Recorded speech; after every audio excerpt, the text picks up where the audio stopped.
Hello car fans! This week on Garage Time, I'm going to fit this fender for the final time, this time with the correct parts. Now, if you enjoy my instructional video series on my Porsche 911 project, please take a moment now to subscribe below. Your comments, likes, and shares support my channel and allow me to continue to make videos in the future. Please leave a comment below if there's a particular topic that you would like to see me cover in the future. I love sharing my car passion with you, and my goal is to encourage you to get out in the garage and build something cool. So, without further ado, let's get going on this Porsche 911 restoration project. Garage Time. Okay, if you watched a video a few weeks ago, you'll remember that I had the wrong fender support panel. So this week, the new one came in the mail, and it is quite a bit different. It's a much flatter profile. It has the floating fasteners. And so I'm happy I waited. I didn't want to just throw this part on there. Even though it would have worked, it wasn't the right part. All right, so right out of the box, it fits pretty good.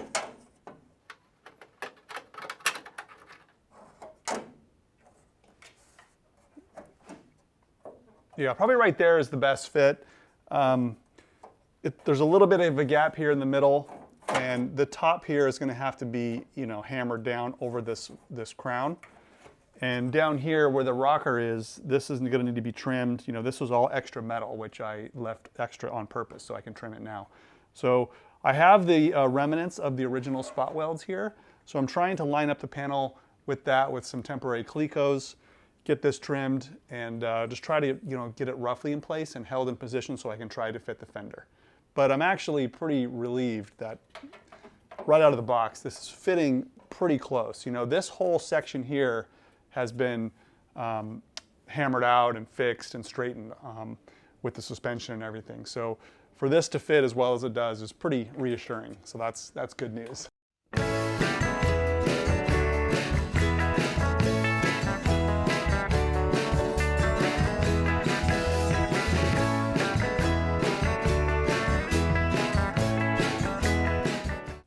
Okay, I have this in place. I modified the top just a little bit so it fit the contour of the car just a little bit better. And it's trimmed here at the bottom. So this is overlapping that rocker. And it's going to get welded together with some plug welds. But before I do that, I want to drill some holes in this new black part so I can draw these two pieces of metal together before they get rosette welded with the plug welder.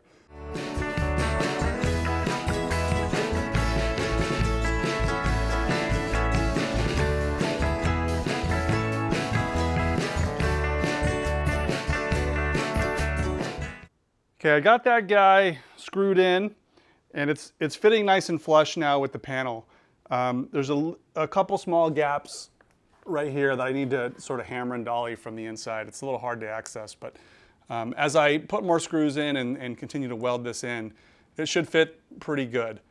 So now what I'm going to do, now that this is held in place, it's pretty firm, the screws are holding it tight, I am going to put the fender on and see how it lines up with this panel before I weld it in.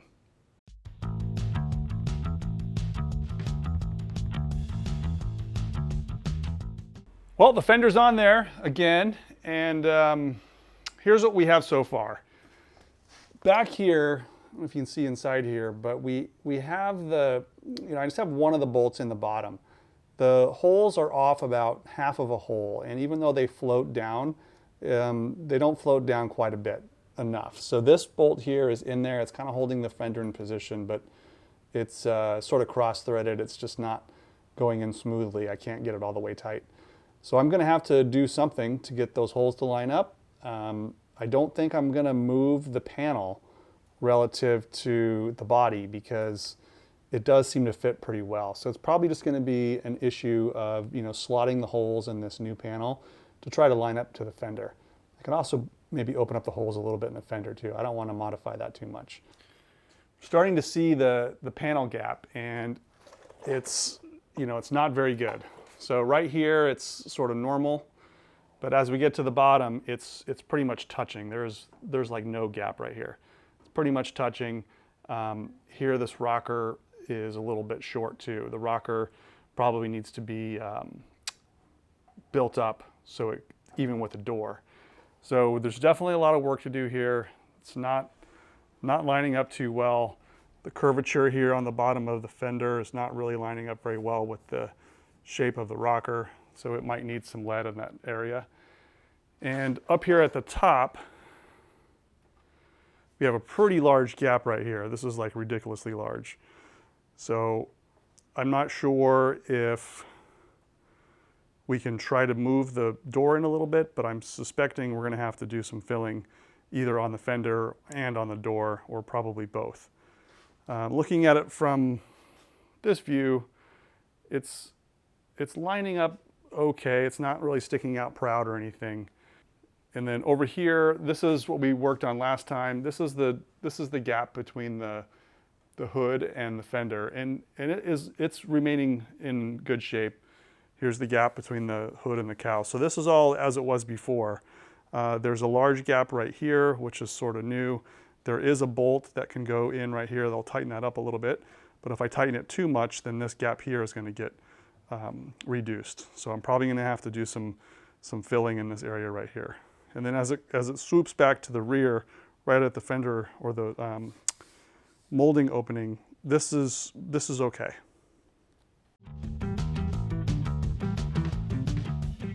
I marked the holes on the fender correspond with this line right here, and it hits right about at the bottom of the hole. So I need to move this hole down and also move this rectangle just down a little bit so that screw can get in there.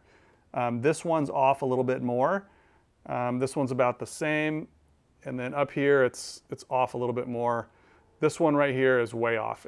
It's almost like it's put in backwards. So I gotta rework this as well.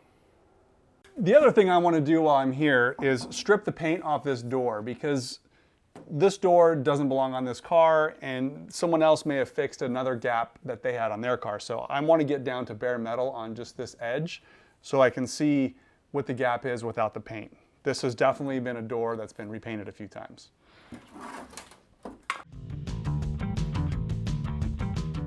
I'm using a small carbide burr. It's a kind of a teardrop shaped carbide burr on the end of a Dremel tool. And that's going to allow me to move these holes down just a little bit.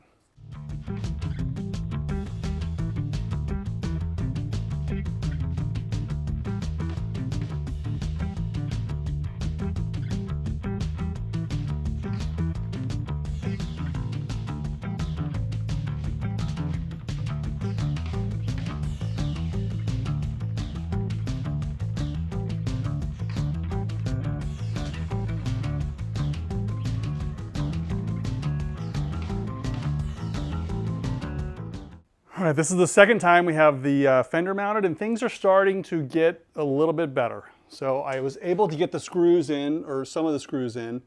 A little dark back there, but I got the holes to line up after grinding those slots, so that's good. And the gap here is getting better. It's a little bit more even now, but now it's just a little bit too wide.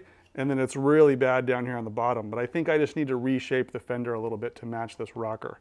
So right now, this is about 4 millimeters, maybe 4.5.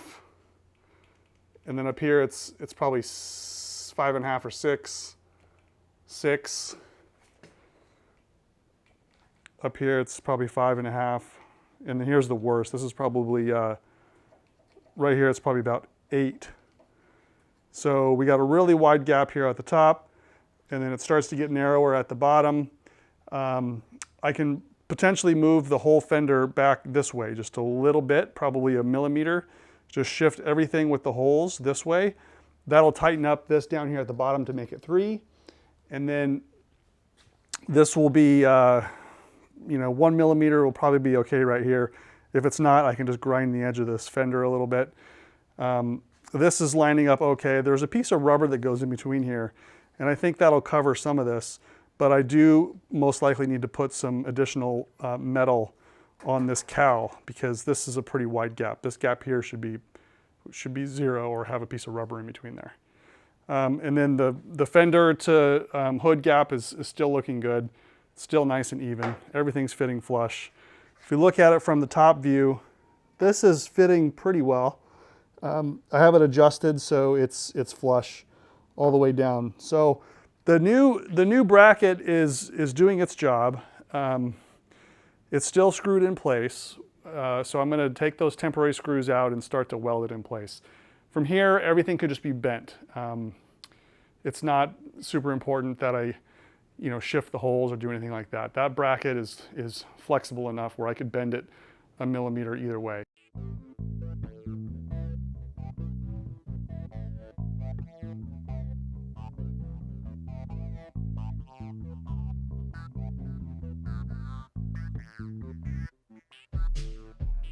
Okay, I've removed the black paint off of the new piece, as well as masked off the area on the car that I don't want weld-through primer to get on. So weld-through primer works really good between surfaces after it's heated, but you really want to only have it between the sandwich pieces.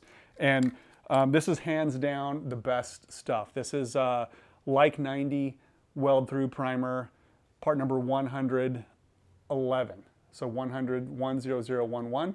I'll put the link in the description below. It's fast drying, it doesn't interfere with the weld, and it is, in my opinion, hands down the best one. So I'm going to spray some on now and get to welding.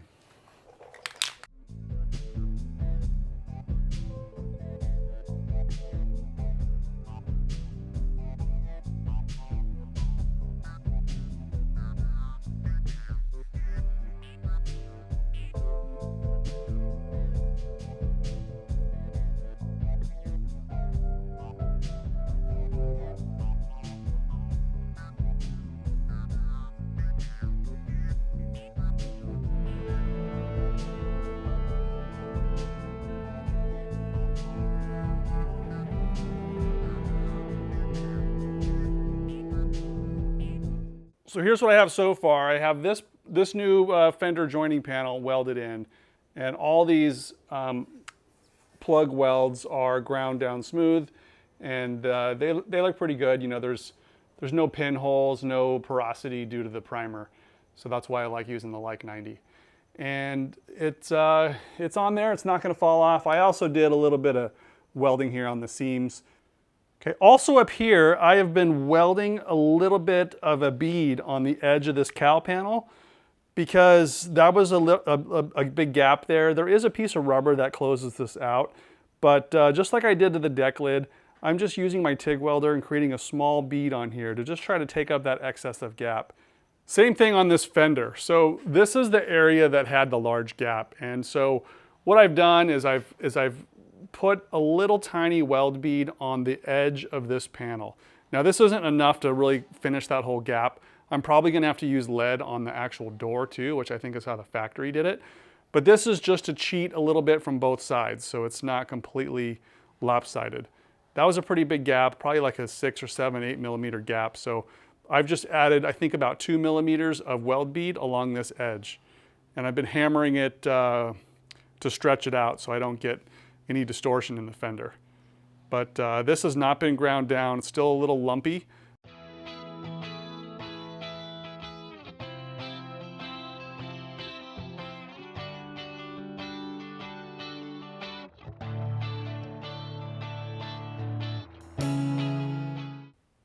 Okay, all the bolts are in place now and things are cinched down pretty tight, and I did have to bang on it a little bit to get it to be in this position. So it's not in what I would call a relaxed state, but it is in it's where it should be. So it's still a little more work in progress, but I was able to get things to line up as best as I could.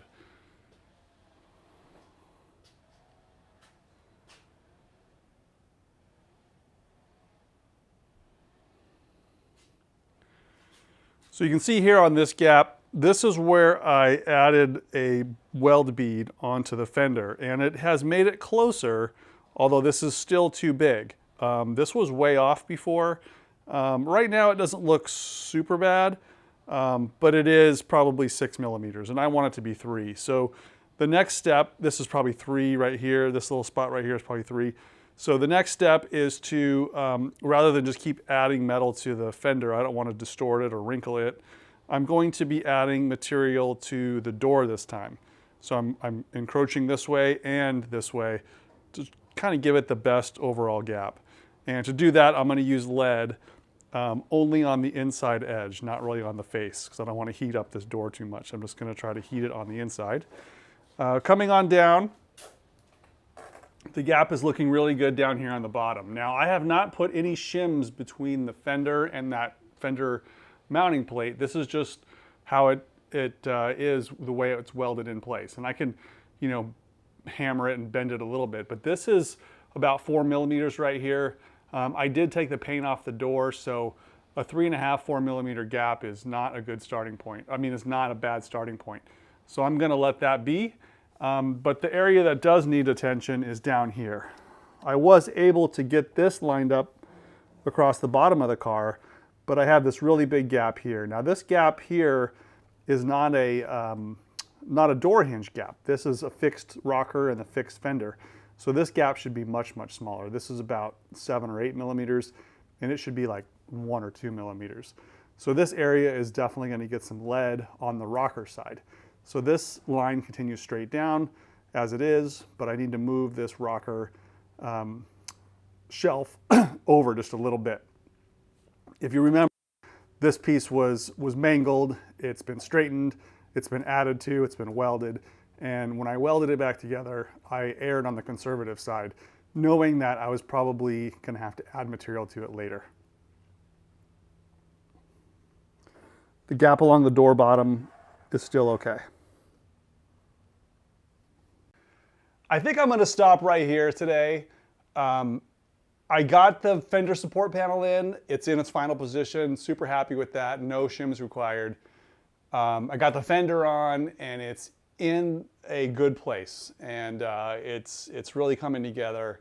I've seen many cars with gaps this big on the top, and you know, this is pretty typical on Porsches. For some reason, the gap right here tends to just open up a little bit with age. I don't know, but I'm going to continue to work on it. I just don't have the motivation to do it right now. Probably because it's like 90 degrees in this garage, and it takes a lot of patience to work with lead, and I really don't feel like having a torch in my hand right now. So I'm going to call it finished for today. I have a clear path forward. It's just a matter of millimeters. I definitely know how to do this. I can make it really tight here, get the 3 millimeter gap all the way along. So for me, having the plan come together and having a plan to fix it is half the battle. I feel really good about it. So thanks again for watching this week's video. I will see you next week.